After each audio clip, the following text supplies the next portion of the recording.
കേരളത്തിൽ ചെറുതായിട്ടാണെങ്കിൽ പോലും വർഗീയ കലാപങ്ങൾ ഉണ്ടായിട്ടുണ്ട്. നമുക്ക് മറക്കാൻ കഴിയാത്ത ഇപ്പോൾ മാറാട് പോലെയുള്ള സംഭവങ്ങൾ ആവർത്തിച്ചിട്ടുണ്ട് എന്നുള്ളത് വാസ്തവമാണ്.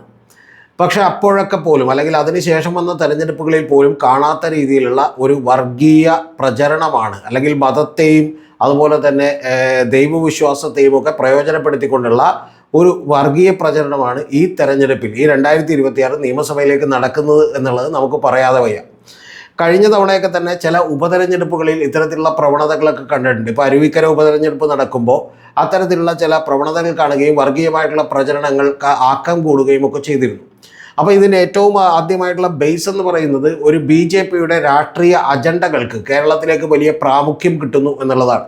നിങ്ങൾ ശ്രദ്ധിച്ചു നോക്കിയാൽ തന്നെ കാണാം, നമ്മുടെ ജനത്തിൻ്റെ അടിസ്ഥാനപരമായ പ്രശ്നങ്ങളൊക്കെ ഇല്ലാതാവുകയും യഥാർത്ഥത്തിൽ വിശപ്പ്, അതല്ലെങ്കിൽ തൊഴിലില്ലായ്മ, ഇത്തരത്തിൽ പാർപ്പിടം എന്നൊക്കെ പറയുന്ന പ്രശ്നങ്ങളൊക്കെ ചർച്ച ചെയ്യാതിരിക്കുകയും അവൻ്റെ റോഡ്, പാലങ്ങൾ മുതലായ വികസന പദ്ധതികളെക്കുറിച്ചൊന്നും ചർച്ച ചെയ്യാതിരിക്കുകയും യഥാർത്ഥത്തിൽ ഈ പറയുന്ന മതവും ജാതിയും വിശ്വാസവും ഒക്കെ തന്നെ ചർച്ച ചെയ്യപ്പെടുകയും ചെയ്തുകൊണ്ടിരിക്കുന്നു എന്നുള്ളത് യാഥാർത്ഥ്യമാണ്.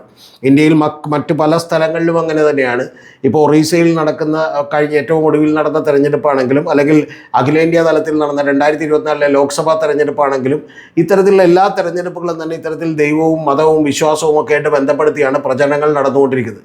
അപ്പോൾ അത്തരം രീതികളിലേക്ക് കേരളം കൂടി എത്തിപ്പെട്ടിരിക്കുന്നു എന്നുള്ളത് നമുക്ക് അവിതർക്കിതമായിട്ടുള്ള ഒരു കാര്യമാണ്. ഇതുവരെ നടന്നിട്ടുള്ള കേരളത്തിൻ്റെ ചരിത്രത്തിലെ തെരഞ്ഞെടുപ്പുകളിൽ ഏറ്റവും വലിയ വർഗീയമായിട്ടുള്ള ധ്രുവീകരണം ഉണ്ടാക്കാൻ ശ്രമിച്ച ഒരു തെരഞ്ഞെടുപ്പ് പ്രചരണമായിരിക്കും 2026 എന്നുള്ളതിലും ഒരു തർക്കവുമില്ല. അപ്പം ഞാൻ നേരത്തെ പറഞ്ഞതുപോലെ ഇത് BJPയുടെ ഒരു രാഷ്ട്രീയം കൊണ്ടുവന്നപ്പോൾ ആ രാഷ്ട്രീയത്തിൽ ഏതാണ്ട് ഒരു വലിയ തോതിൽ വിജയിച്ചിരിക്കുന്നു. അതുകൊണ്ടാണ് ആറ്റുകാൽ പൊങ്കാലയ്ക്ക് വലിയ പ്രാധാന്യം കിട്ടുകയും അതുപോലെ തന്നെ തൃശ്ശൂർ പൂരം വലിയ പ്രാധാന്യം കിട്ടുകയും ശബരിമല എന്ന് പറയുന്നതിന് വലിയ പ്രാധാന്യം കിട്ടുകയും ഒക്കെ ചെയ്യുന്നത്. അതുകൊണ്ടാണ് അതിൻ്റെ വിശ്വാസവുമായി ബന്ധപ്പെട്ട കാര്യങ്ങൾക്ക്.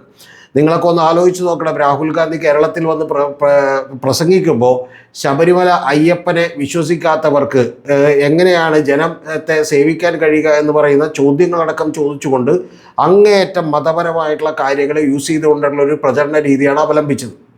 ഇത് ഏറ്റവും ആദ്യം CPM-ഉം LDF-ഉം ഒക്കെ വികസനം ചർച്ച ചെയ്യണമെന്നാണ് ആഗ്രഹിച്ചതെങ്കിൽ പോലും ആ വികസനം ചർച്ച ചെയ്യാതിരിക്കുകയും അജണ്ടകൾ തങ്ങൾക്ക് അനുകൂലമായി തിരിക്കാനും ഒക്കെ UDF-ന് കഴിഞ്ഞിരുന്നു എന്നുള്ള ഒരു വാസ്തവമാണ്. അതിൽ ഏറ്റവും ആദ്യമായി അവർ പറഞ്ഞത് BJPയും അതുപോലെ LDF-ഉം തമ്മിൽ, വിശേഷിച്ച CPM-ഉം തമ്മിൽ ഒരു വലിയ ഡീലുണ്ട്. ആ ഡീലിൻ്റെ അടിസ്ഥാനത്തിൽ ചില സീറ്റുകളിൽ BJP ജയിപ്പിക്കാനും അതുപോലെ തന്നെ ചില ബാക്കിയുള്ള സ്ഥലങ്ങളിലൊക്കെ തന്നെ കേരളത്തിൽ CPM-ന് ജയിപ്പിക്കാനും ഒക്കെ തീരുമാനിച്ചിരിക്കുന്നു എന്നാണ് അവർ പറഞ്ഞത്.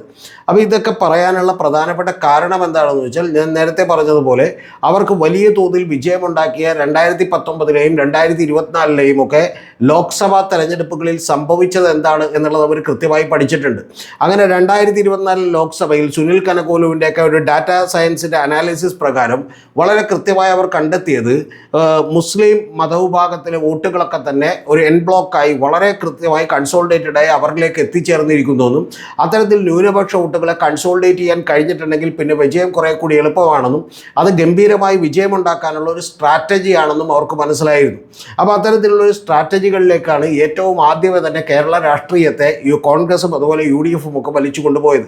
ആ കോൺഗ്രസും UDF-ഉം ഒക്കെ വലിച്ചു കൊണ്ടുപോയപ്പോൾ അത് യഥാർത്ഥത്തിൽ മറ്റൊരു തരത്തിലുള്ള പോളറൈസേഷൻ കൂടി സാധ്യതകൾ ഉണ്ടാകുമോ എന്ന് പേടിച്ചിട്ടാണ് കുറച്ച് കഴിഞ്ഞപ്പോൾ SDPI അവരെ പിന്തുണക്കില്ല എന്നുകൂടി മനസ്സിലാക്കിയിട്ടുള്ള ആളുകൾ യഥാർത്ഥത്തിൽ ഞങ്ങൾ SDPI എന്ത് ചെയ്യുന്നു, എതിർക്കുന്നു എന്ന് പറഞ്ഞ് SDPIയും അതുപോലെ CPM-ഉം തമ്മിലൊരു ഡീലുണ്ട് എന്ന് പറഞ്ഞുകൊണ്ട് ഒച്ചപ്പാടും ബഹളവും ഒക്കെ ഉണ്ടാക്കുകയും ചെയ്തു.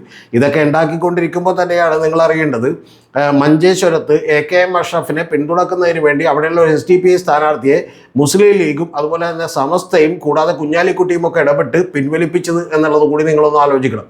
അപ്പോൾ അത്തരത്തിൽ അവർ പിൻവലിപ്പിക്കുകയും ചെയ്തു എന്നുള്ളത് ഒരു യാഥാർത്ഥ്യമാണ്. ഇനി ഇതിന് തൊട്ടു മുമ്പ്, അതായത് ഈ പറയുന്ന ലോക്സഭാ തെരഞ്ഞെടുപ്പിന് ശേഷം ഏതാണ്ട് 3 മാസം കൂടി കഴിഞ്ഞപ്പോൾ നടന്നിട്ടുള്ള ഒരു പാലക്കാട് ഉപതെരഞ്ഞെടുപ്പിൽ, ലോക്സഭാ തെരഞ്ഞെടുപ്പിൽ അവർ SDPIയുടെ വോട്ട് വേണ്ടെന്ന് പറഞ്ഞു. അതിൻ്റെ പ്രധാനപ്പെട്ട കാര്യം അതല്ലെങ്കിൽ അഖിലേന്ത്യാ തലത്തിൽ തന്നെ അവർക്ക് വലിയ പ്രശ്നമാകുമെന്ന് കണ്ടുകൊണ്ടാണ് അത്തരത്തിലുള്ള തീരുമാനമെടുക്കാൻ നിർബന്ധിതരായതും അത് പത്രസമ്മേളനം വിളിച്ച് പറഞ്ഞത്. പക്ഷെ അതിനുശേഷം നടന്നിട്ടുള്ള പാലക്കാട് ഉപതെരഞ്ഞെടുപ്പിൽ അത്തരത്തിലുള്ള ആദർശ ധീരതയൊന്നും കണ്ടില്ല. പകരം SDPIയുടെ വോട്ടുകൾ മേടിച്ചു എന്ന് മാത്രമല്ല, SDPI പ്രവർത്തകർ കൂടി ഇറങ്ങി UDF-ന് വേണ്ടി പണിയെടുക്കുന്ന ഒരു കാര്യമാണ് നമ്മൾ കണ്ടത്. കൂടാതെ ഔദ്യോഗികമായ ഫലപ്രഖ്യാപനം പാലക്കാട് ഉപതെരഞ്ഞെടുപ്പുമായി ബന്ധപ്പെട്ട് ഉണ്ടാകുന്നതിന് മുമ്പ് തന്നെ വീരശൂരന്മാരായിട്ടുള്ള SDPIക്കാർ അതുവരെ ഇവർ ഏതാണ്ട് ഒന്ന് പരിങ്ങി നിൽക്കുകയായിരുന്നു. കാരണം ഇവരുടെ മാതൃസംഘടനയായിട്ടുള്ള PFI ഒക്കെ നിരോധിച്ചതുകൊണ്ട്. അതുകൊണ്ട് SDPIക്കാർ ഉടനെ തന്നെ വീരശൂരത്വമൊക്കെ വീണ്ടെടുത്തുകൊണ്ട് CPM ഓഫീസിലേക്ക് പ്രകടനം നടത്തുകയും CPM വെല്ലുവിളിക്കുകയും ചെയ്യുന്നതാണ് എന്നുള്ളത് നമ്മൾ മറന്നുപോകരുത്. പക്ഷേ ഇപ്പോൾ അവർ നേമത്ത് V ശിവൻകുട്ടിയൊക്കെ പിന്തുണക്കുന്നുണ്ട് എന്നുള്ളതൊരു യാഥാർത്ഥ്യമാണ്. അതിൻ്റെ പ്രധാനപ്പെട്ട കാര്യം അവർക്ക് BJPയെ തോൽപ്പിക്കാൻ അവരുടെ പിന്തുണ കൊടുത്തില്ലെന്നുണ്ടെങ്കിൽ അവരുടെ ഒപ്പം അണികളൊന്നും ഉണ്ടാകാൻ സാധ്യതയില്ല. അതുകൊണ്ട് അണികളെ പിടിച്ചു നിർത്തണമെങ്കിൽ അത്തരത്തിലുള്ള പിന്തുണ കൂടി കൊടുത്തേ പറ്റും. അപ്പോൾ ഇത്തരം കാര്യങ്ങളൊക്കെ നിൽക്കുമ്പോൾ യഥാർത്ഥത്തിൽ ഏറ്റവും അപകടകരമായ കാര്യം ഇത്തരത്തിലുള്ള ഒരു വർഗീയമായിട്ടുള്ള അല്ലെങ്കിൽ മതപരമായിട്ടുള്ള വിശ്വാസങ്ങളെയും അതുപോലെ ചേരിതിരിവുകളെയും ഒക്കെ ഉപയോഗപ്പെടുത്തിക്കൊണ്ട് വലിയ തോതിലുള്ള ഒരു പ്രചരണമാണ് കോൺഗ്രസ് നടത്തിയിട്ടുള്ളത് എന്നുള്ളതാണ്.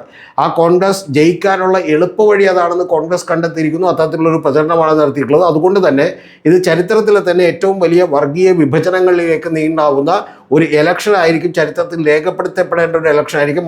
മറ്റെല്ലാ ഇലക്ഷനുകളിലും തന്നെ ഏതെങ്കിലും തരത്തിൽ ജനങ്ങളുടെ അടിസ്ഥാനപരമായിട്ടുള്ള പ്രശ്നങ്ങൾ ചർച്ചയാക്കിയിട്ടുണ്ട്. ഇതാണ് ഏറ്റവും ആദ്യത്തെ കാര്യം. ഇനി ഇത് കോൺഗ്രസ് ചെയ്യാത്തതിന് മറ്റൊരു കാരണവും കൂടിയുണ്ട്. ആ കാരണമെന്ന് പറയുന്നത് ഒന്ന്, പിണറായി വിജയൻ സർക്കാരിൻ്റെ കാലത്ത് വലിയ തോതിലുള്ള വികസനമുണ്ടായി എന്നുള്ളത് യാഥാർത്ഥ്യമാണ്. പ്രൈമറി ഹെൽത്ത് സെൻ്ററുകളൊക്കെ തന്നെ ഒരു കുടുംബാരോഗ്യ കേന്ദ്രങ്ങളായി മാറി എന്നുള്ളതൊരു യാഥാർത്ഥ്യമാണ്. അവിടെ നിന്ന് തന്നെ മരുന്നുകൾ കിട്ടാൻ തുടങ്ങി എന്നുള്ളതൊരു യാഥാർത്ഥ്യമാണ്. അവിടെ തന്നെ ടെസ്റ്റുകൾ നടത്താൻ തുടങ്ങി എന്നുള്ളതൊരു യാഥാർത്ഥ്യമാണ്. അപ്പോൾ ഇത്തരത്തിലുള്ള 1700ഓളം വരുന്ന ചെറുകിട ഇത്തരത്തിലുള്ള ക്ലിനിക്കുകൾ പൂട്ടിപ്പോകേണ്ട അവസ്ഥയുണ്ടായി എന്നുള്ളതൊരു യാഥാർത്ഥ്യമാണ്. കൂടാതെ 1,10,000 കോടി രൂപയുടെ വലിയ തോതിലുള്ള ഇൻഫ്രാസ്ട്രക്ചറൽ ഡെവലപ്മെൻറ്റ് കേരളത്തിൽ നടന്നു എന്നുള്ളതൊരു യാഥാർത്ഥ്യമാണ്. അതുപോലെ ഹൈവേ വികസന അതോറിറ്റിയുടെ, നാഷണൽ ഹൈവേ അതോറിറ്റിയുടെ നേതൃത്വത്തിൽ ഇവിടെ റോഡ് പണികൾ, ഹൈവേകൾ നടന്നു എന്നുള്ളതൊരു യാഥാർത്ഥ്യമാണ്. അതിനുവേണ്ടി സ്ഥലം ഏറ്റെടുത്തു കൊടുക്കാനും വളരെ ഇച്ഛാശക്തിയോടുകൂടി ആ പദ്ധതി എക്സിക്യൂട്ട് ചെയ്യാനും ഒക്കെ തന്നെ പിണറായി വിജയന് കഴിഞ്ഞു എന്നുള്ളതൊരു യാഥാർത്ഥ്യമാണ്.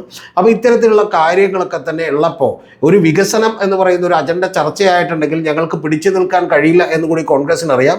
രണ്ടാമത്തെ കാര്യം എന്ന് പറയുന്നത് ഉമ്മൻചാണ്ടി സർക്കാരിൻ്റെയും അതുപോലെ PK അബ്ദുൾ റബ്ബ് വിദ്യാഭ്യാസ മന്ത്രിയായിരിക്കുമ്പോഴും അതുപോലെ തന്നെ VS ശിവകുമാർ ആരോഗ്യമന്ത്രിയായിരിക്കുമ്പോഴൊക്കെയുള്ള കാലത്തെക്കുറിച്ച് ഓർത്തിട്ടുണ്ടെങ്കിൽ തന്നെ ജനങ്ങൾ വോട്ട് ചെയ്യില്ല എന്നൊക്കെ അറിയാവുന്നത് കൊണ്ടിട്ട് അങ്ങേയറ്റത്തെ ശ്രദ്ധയോടുകൂടി ഇത്തരത്തിലുള്ള ഒരു വർഗീയ ചേരിതിരിവുണ്ടാക്കുന്ന, വിഭജനമുണ്ടാക്കുന്ന രീതിയിലുള്ള പൊളിറ്റിക്സിലേക്ക്, രാഷ്ട്രീയത്തിലേക്ക്, അജണ്ടകളിലേക്ക് കോൺഗ്രസ് എത്തിക്കുകയാണ് ചെയ്തിട്ടുള്ളത്.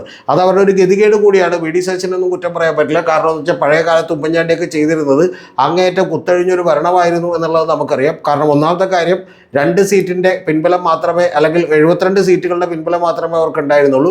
അപ്പോൾ 2 സീറ്റുകളുടെ മാത്രം മജോറിറ്റിയുള്ള ഒരു ഗവൺമെൻറ് ഭരിക്കുമ്പോൾ അതിലുള്ള ഘടകകക്ഷികളെല്ലാവരും തന്നെ അവരുടെ വകുപ്പുകൾ സ്വന്തം സാമ്രാജ്യങ്ങളാക്കി വെക്കുകയും അവിടെയെല്ലാം വലിയ തോതിലുള്ള അഴിമതികളും വിഭവ സമാഹരണങ്ങളും ഒക്കെ അവർക്ക് വേണ്ടി നടത്തുകയും ചെയ്തു എന്നുള്ളതൊക്കെ ഒരു യാഥാർത്ഥ്യമാണ്. അപ്പോൾ ഇത്തരത്തിലുള്ള കാര്യങ്ങളെല്ലാം ഉള്ളത് കൊണ്ട് തന്നെ വലിയ പ്രശ്നങ്ങൾ ആ ഗവൺമെൻറ് നേരിട്ടിരുന്നു എന്നുള്ളത് വാസ്തവമാണ്. വലിയ തോതിലുള്ള വികസന പ്രവർത്തനങ്ങളൊക്കെ നടക്കാതെ പോയി എന്നുള്ളത് വാസ്തവമാണ്.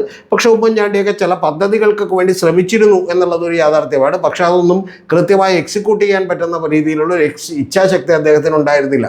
അപ്പോൾ ഇതൊക്കെ തമ്മിൽ കമ്പയർ ചെയ്യപ്പെട്ടാൽ ഞങ്ങൾക്ക് വലിയ തലവേദനയാകും എന്ന് മനസ്സിലാക്കുകയും, കൂടാതെ ഏറ്റവും പ്രധാനപ്പെട്ട കാര്യം CPMനോട് അല്ലെങ്കിൽ തന്നെ കുറച്ച് ഒന്ന് അകന്നു കഴിഞ്ഞ് നിൽക്കുന്ന മുസ്ലിം സമുദായത്തിലെ വോട്ട് ബാങ്ക് എന്ന് പറയുന്നത് കുറച്ചുകൂടി അകൽച്ച കൂട്ടിക്കൊടുത്താൽ, അവർ BJPയുടെ ഒക്കച്ചങ്ങാതികളാണെന്ന് വരുത്തി തീർത്താൽ കുറച്ചുകൂടി എളുപ്പമാകുമെന്ന് മനസ്സിലാക്കിക്കൊണ്ടുള്ള വലിയ പ്രചരണമാണ് നടന്നത്. കൂടാതെ മതവിശ്വാസങ്ങളെയും ദൈവവിശ്വാസങ്ങളെയും ശബരിമല അയ്യപ്പനെയും ഒക്കെ ഉത്തരേന്ത്യയിൽ എങ്ങനെയാണോ BJPക്കാർ രാമനെ ഉപയോഗപ്പെടുത്തിയത് എന്നുള്ളതുപോലെ കേരളത്തിൽ ഉപയോഗപ്പെടുത്താനുള്ള പരിശ്രമങ്ങളുമാണ് നടന്നുകൊണ്ടിരിക്കുന്നത് എന്ന് പറയാതെ വയ്യ. അതുകൊണ്ട് കേരള ചരിത്രത്തിൽ ഏറ്റവും വലിയ ഒരു ടേണിംഗ് പോയിന്റ് ഉണ്ടാകുന്ന, വലിയ അടയാളപ്പെടുത്തലുകൾ നടത്തുന്ന ഒരു തെരഞ്ഞെടുപ്പായിരിക്കും ഇത്.